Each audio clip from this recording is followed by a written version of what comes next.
Welcome everyone. Welcome to SelectCon presented by United Masters. This is the future of hybrid shows. You have come to the best panel of the day. My name is Jasmine Solano and I am a DJ, on-camera host, and I'm also the co-founder of the live stream platform and social impact initiative Clubhouse Global. I am so excited to be back with United Masters today and introduce you to all of our amazing panelists. Before I do that, for the up and coming artists that are tuned in right now, and if you have the inspiration and the freedom to produce your own virtual shows, but you don't know how to generate revenue or create immersive experiences, we are here for you today. You've come to the right place. All right, let me introduce all these amazing people on screen. First, we're starting right next to me with Shauna Alexander, the Global Director and Brand Partnerships at SoundCloud. For over a decade, Shauna has been at the intersection of music and brands by building innovative, culture-forward partnerships across digital, social, print, and experiential opportunities for companies like Moog, SoundCloud, and our beloved The Fader. With a significant focus on championing emerging artists, she has collaborated with notable brands like Anheuser-Busch, Apple Music, Bacardi, Calvin Klein, the Coca-Cola Company, and more. If we are going in Brady Bunch order, I want to talk about Yves C. Pierre below me right now. Yves is an ICM agent who has built a career broadening the visibility of artists like Rhapsody, Migos, and Lil Yachty. In 2012, Yves became an assistant at ICM and eventually became an agent in 2016. She has intentionally crafted a roster that includes acts like Wyclef Jean, Quincy, Justine Skye, and my favorite, LaKaylee 47, along with emerging artists like Baby Rose, Rennie, Keydron Bryant, and more. She has earned spots on Billboard lists such as 40 Under 40, Women in Music, and Hip Hop and R&B Power Players. And last but certainly not least, we have Arjun Mehta, the CEO and founder of Moment House, which is the premium digital live platform for artists and creators. Moment House has worked with artists like Halsey, Justin Bieber, Kay Trinata, and Kygo, and is backed by, just wait for this list, Scooter Braun, Troy Carter, Jared Leto, Sequoia Capital partner Jess Lee, Google Ventures CEO Dave Crane, Patreon CEO Jack Conte, and former TikTok CEO Kevin Mayer. Arjun is an inaugural graduate of the Jimmy Iovine and Dr. Dre Academy for Innovation at USC. So, all-star panel, let's get right into it. We really want to hear about each of you, and our first question will allow us to kind of dive in more. I want to start with Yves, and then Arjun, you'll go next. How has your company either pivoted or created something brand new in the hybrid show landscape this past year? I think we've probably, been open to, figuring out that landscape probably sooner than other agencies. In terms of, talking to the different platforms as they started to come out and have like real conversations about what a streaming concept would look like, what are the parameters, what are the financials behind it. So even just being open to the model, knowing that sometimes those people that are in that space aren't necessarily in our concert space. So figuring out language-wise how to sort of communicate effectively and properly. So yeah, we definitely sort of had the conversations early within the agency and with our clients, and I think we were able to get some opportunities successfully off for the live stream landscape. That's amazing. Arjun, let's hear about you in a Moment House. Yeah, on our end, so funny enough, we started the company prior to COVID, believe it or not, in 2019. And so we're already ready for it. We didn't have to pivot. We already knew there was an opportunity here. We were seeing live video consumption growing year over year. This idea of a creator economy where more and more people are becoming creators. Like there's 150,000 creators across every vertical on Patreon as one example. Those were all growing year over year. So we felt, okay, it's a little bit weird and strange that if I'm an artist or creator and I want to go live on the internet with a high quality experience and I want to charge for it, how would I do it? And there not being a simple and elegant solution to that question, At most there's like stageit.com or like Nugs, which are kind of like the dinosaurs of the space for the past 20 years that haven't really, done much. So it just felt obvious that something was needed here. And then, of course, the pandemic happened and things really, really accelerated.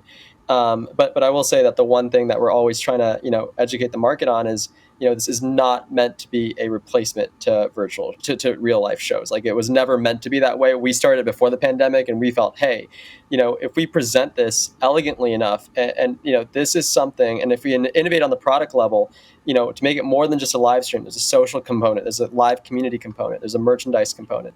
It's something that can thrive in this complementary way to physical live. And that's when we were born. So just keeping that going and making sure the market understands that. That's amazing. I think we'll get a little more into that later. Chandra, tell us about your life and journey with SoundCloud recently. Yeah, to be honest, I actually joined the company about 5 months ago, so it's been a wild ride. But yeah, what was really great about joining SoundCloud, especially during the pandemic, is that we were able to, and a lot of this happened before I got there, but thankfully I've been a part of the journey. We just analyzed what our audience loves, right? And we found out that like they're super into gaming, they're super into digital like communities and spaces, and exist not just on SoundCloud, but on Discord and Twitch and other platforms that already were building these, online digital spaces. And so we just said, you know what, let's build some cool shit that like attaches to that like broadens our creators, their interests and their likes and the things that they just surround themselves in on a day to day. And, one of the biggest things that we did was we did our first ever gaming platform called SoundCloud Player One, which had over 700,000 like impressions. I mean, it was massive. Rico Nasty was a part of it.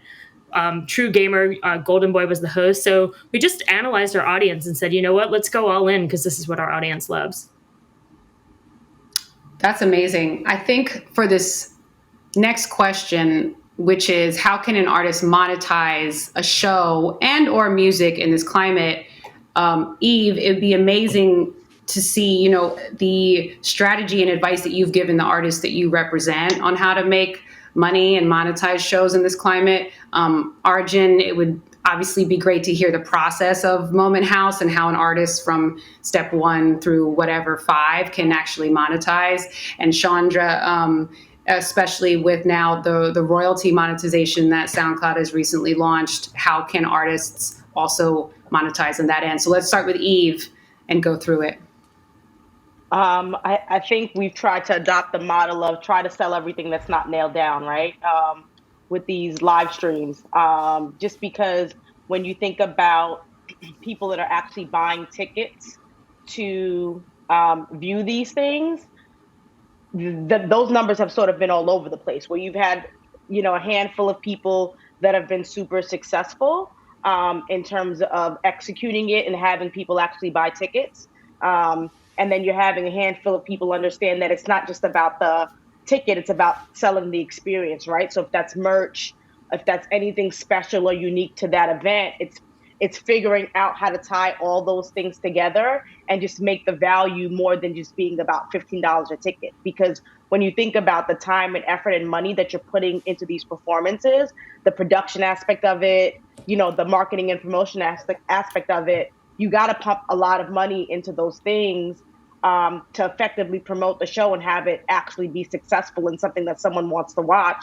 When you think about people who have been home so long, watching free content all day long, everyone's jumped on a Zoom. And I think at a point, the appetite to actually sit home and watch something online, people struggle with that. So I think it's figuring out other ways where your price point, you can raise it. So merch bundles, in terms of you can charge $50 to $75 for a merch bundle that includes a ticket, right? So when you sell meet and greets and you sell that experience. So it's just finding other ways to have a higher price point because, bodies wise, you might not get the amount of bodies you want. So timing that times the ticket price, and you can't have like a $60 ticket like you would at a venue, right? You're looking at 20s, 25s, 30s, 35s, even 10s and 15s. So you have to figure out what else you can sort of monetize and sell to the consumer to make your money. 100%. A lot of gems in there.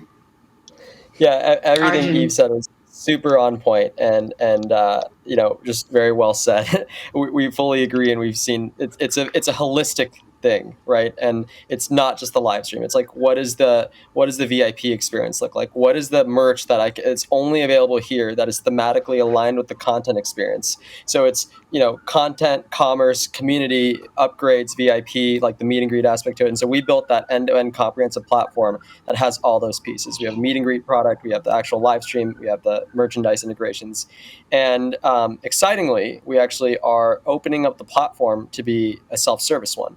So yeah, we started at the top in the market, working with the Biebers and the Kaigos and the Halseys and the Kaytronadas, but we're opening up the platform so that any artist, any creator in the world will be able to make an account, create a moment, give it a title, give it a ticket price, a date, a time, set up the merch bundle if they want, connect their Shopify account, set up the meet and greet if they want to do that, track all the ticket sales in a really nice, clean, elegant, simple dashboard, do an audio video check when they want to, go live, do their thing, collect their money and get paid and keep 100% of the ticket revenue. Our business model is a 10% service fee on top of the ticket price.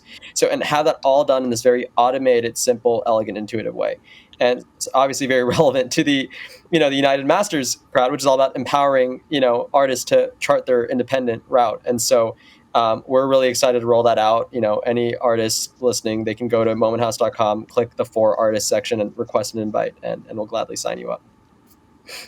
Amazing. And what's great is, I think the bigger artists have kind of paved the way, right? You're seeing, the Biebers and the Kaigos and all these artists do this, and they're making millions of dollars or hundreds of thousands of dollars. And now to bring that model to the mid tail and long tail of artists that are, rising. And if you sell 100 digital tickets to your fans globally, that's $1,000 in revenue, which is, not trivial. So we're really excited to make it available and open to everybody. Love it. I love that you're democratizing the process. That's great. Chandra, let's hear from you. And sorry, it's Shauna, just for the record. Sorry. I think no, you're totally fine. One of those things, though, I want to zoom out for a second. Fan-powered royalties is definitely a great part of this conversation.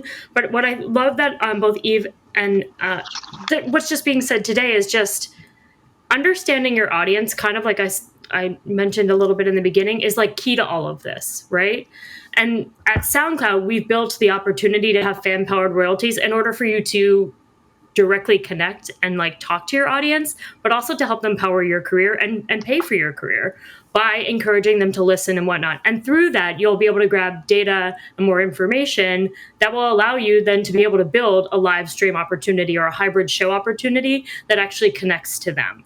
Right. So it's all about really understanding the audience, not just about, hey, can you pay for this? But does your audience actually want to pay for that? Sorry, I lost my Bluetooth. Does your audience actually want to pay for that? And I think that's where it becomes successful. That's where it's worth the investment and the time and sort of, the resources that an emerging artist is going to put towards it.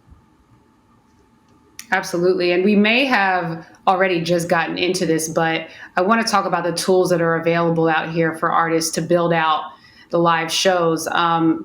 Maybe, Arjun, you can talk about that. I know that you talked about the steps in the process, but if there's any tools that we didn't talk about that we could offer for anyone listening, that would be awesome.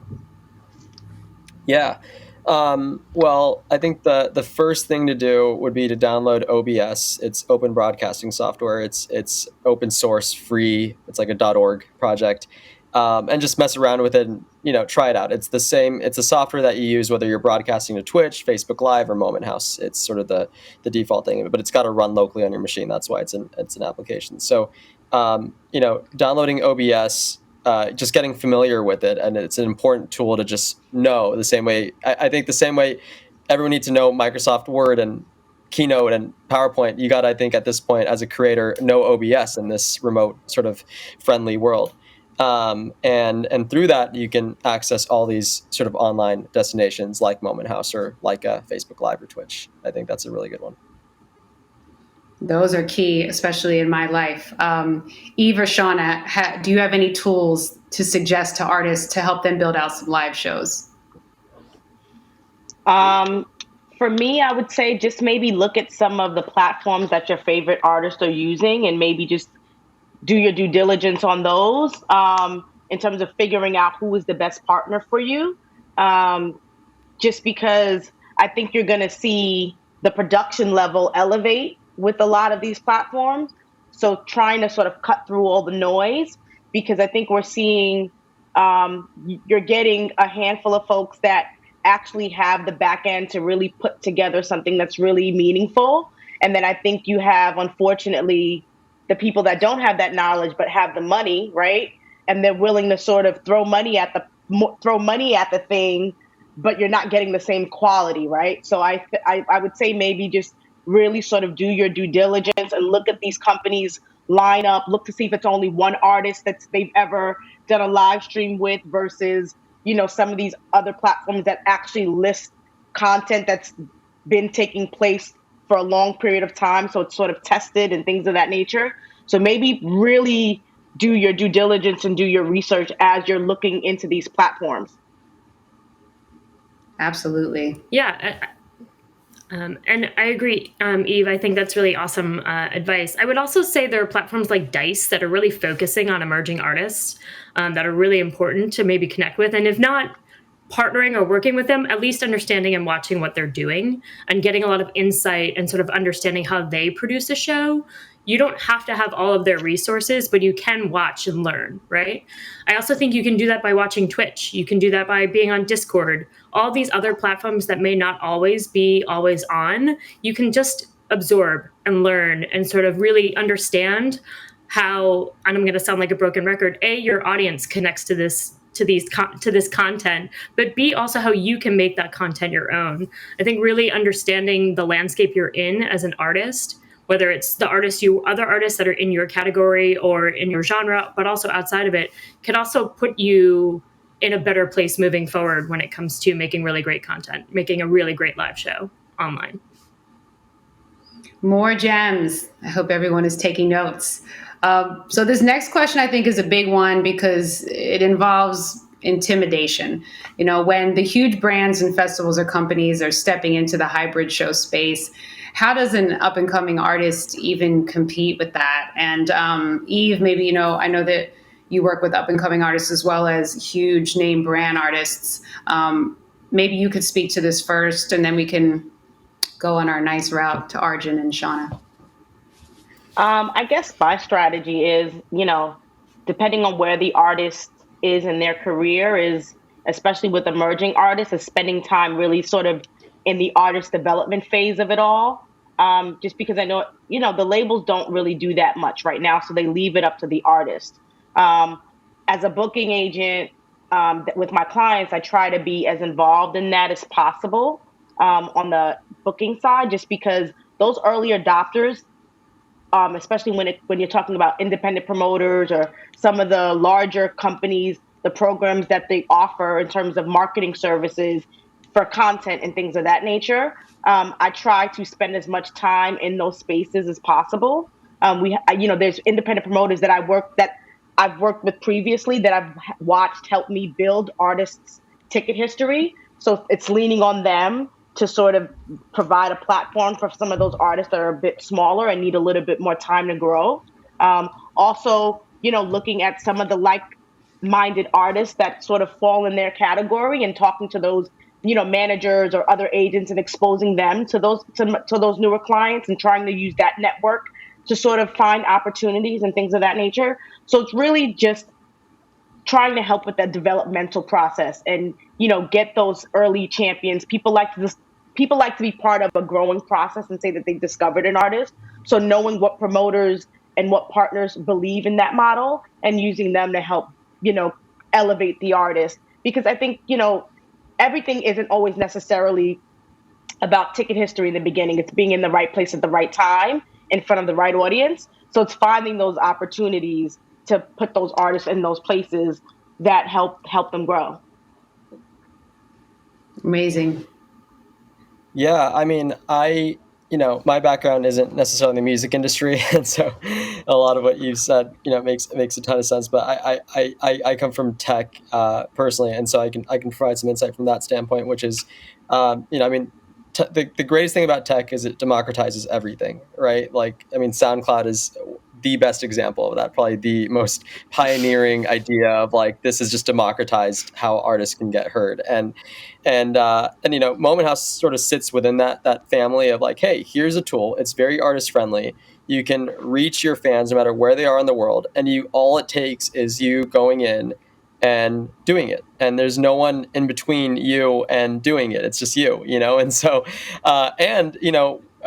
there's a lot of artist friendly tools, right? So one other thing that's not to sort of tout Moment House yet again, but like we do provide all the emails, right? Like we make all the data exportable, and so it's all about how do you build your business, build your audience, do your performance, do your digital experience, reach your fans all around the world, earn their emails, not just the revenue, and build your artist inc, like your business, and grow on your own terms. And so then when the time is right, like everyone will sort of come after and chase you. But in the meantime, there's so much you can do just using tools and platforms and things on the internet like SoundCloud and Moment House.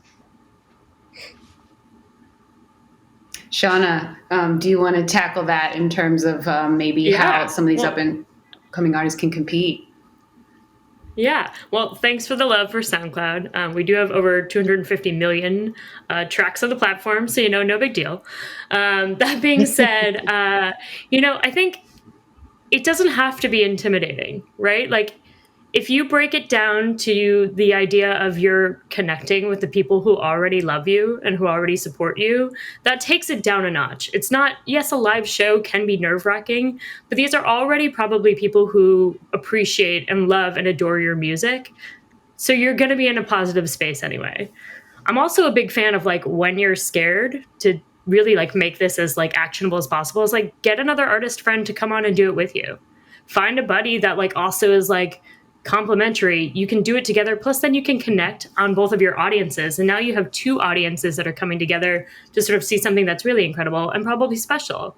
So I think it can even be just as basic as just like taking a step back and being like, you know what? I'm an awesome performer. I'm a little nervous, but let me get a friend to come and do this with me. Let me get a friend to host this with me. Or let me ask, for a shout out from another artist that I love in order to just like build that audience. It can be that basic. It doesn't have to be the fanciest tools and the biggest production. Sometimes those like really special, intimate and vulnerable opportunities are like the best ones. Absolutely. And sometimes they go viral without you even knowing that they will. So our last question, exactly. Our last question today is, what do you see up next for hybrid shows, especially as now we're starting to open up slowly. Festivals are announcing their lineups for the fall and the winter. As we move into this post-pandemic space, what does everyone see coming up next for hybrid shows? And Eve, let's start with you. I think you're going to see, I'll say this, previously prior to COVID, you had every so often a festival was streaming their performances, right? And a lot of the times it was very reactionary, it was very second tier. They'd address it the day of the festival and see who they could convince to agree to them live streaming and things of that nature. I think now you're going to see both on the promoter side and the agency side figuring out how to come to terms with making sure that that's part of the show package and the show model, because that allows you to access fans that are global at that point. So in terms of monetizing that on a larger scale, I think you're going to see that as it's going to play a big part in the ancillary income that's made both on the promoter side and artist side. So I only see that sort of fortifying in terms of technology, but really figuring out how to create unique experiences that you can offer as an incentive for those people that aren't there to buy into that. So I see that sort of really being a thing. Right. Yeah, no, I think there's obviously the idea of live streaming an existing show. That's always something that's talked about. I think what makes this format so special to us at Moment House is when the content is made for the audience sitting at home. It's sort of digital first content. It's not, okay, I'm doing this thing. We set up a camera, and now you're a second class citizen watching at home. All these people having fun here, right?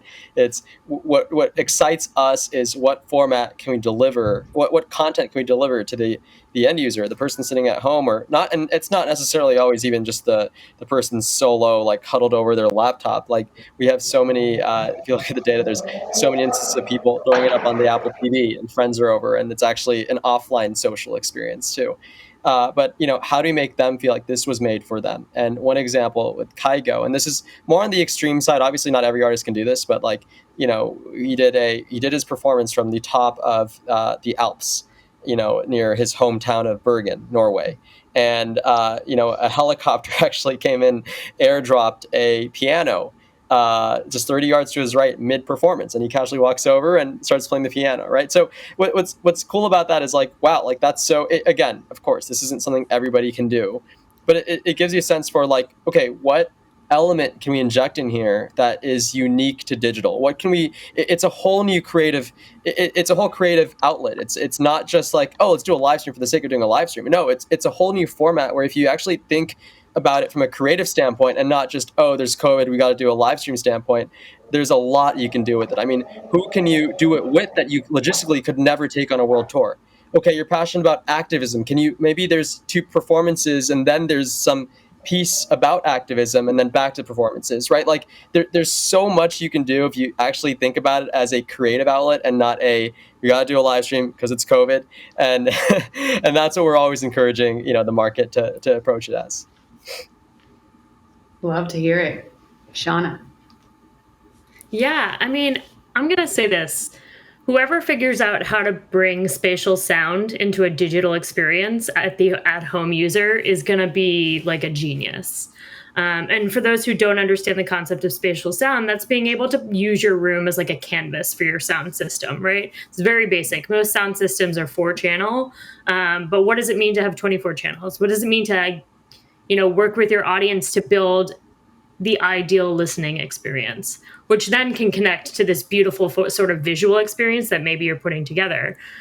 I leave that as sort of that's not my job to figure it out. That's the job of the artist. But it is really a fascinating sort of place to play because it does really connect to the hybrid idea of it could become almost like a live setting in your own home. There are very cool platforms and sound systems like Sonos that I'm sure you can hack and get into and do some really cool stuff with. But that's kind of where I see the future of hybrid shows is how do you make the at-home experience more interesting and less two-dimensional like we've all been kind of dealing with. Yeah, I mean, I feel like I'm sitting on the Power Rangers panel today.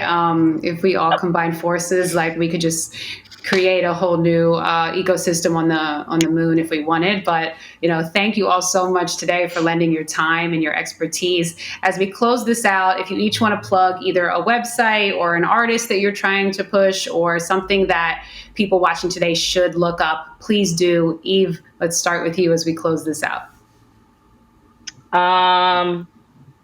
A new artist that I am really, really into right now is this gentleman by the name of Q.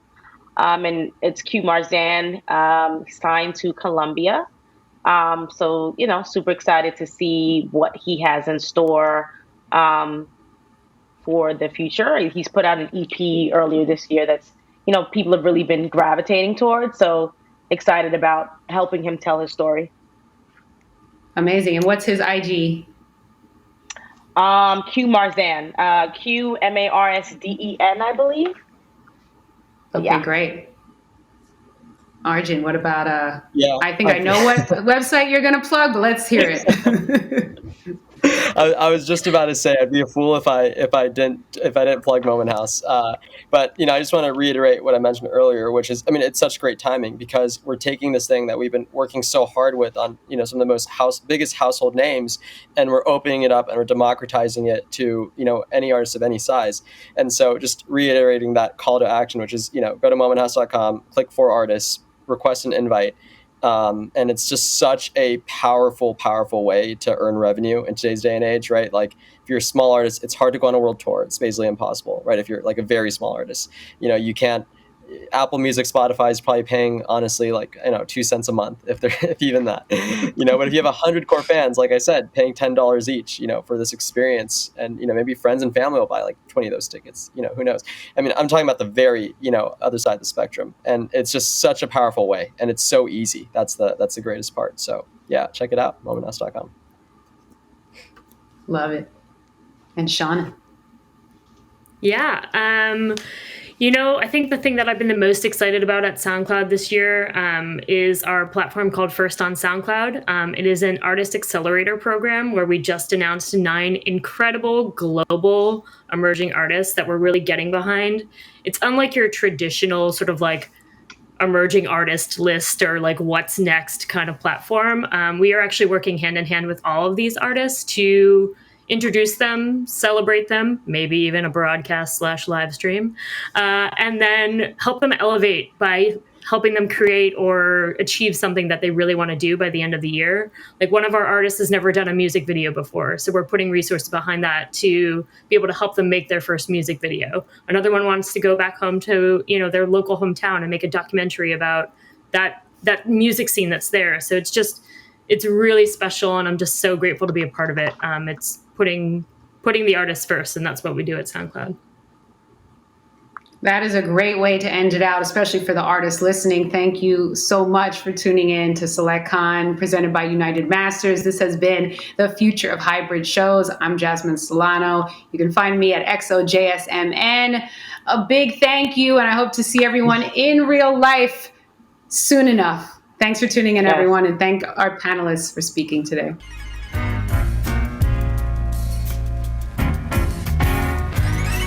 Yeah.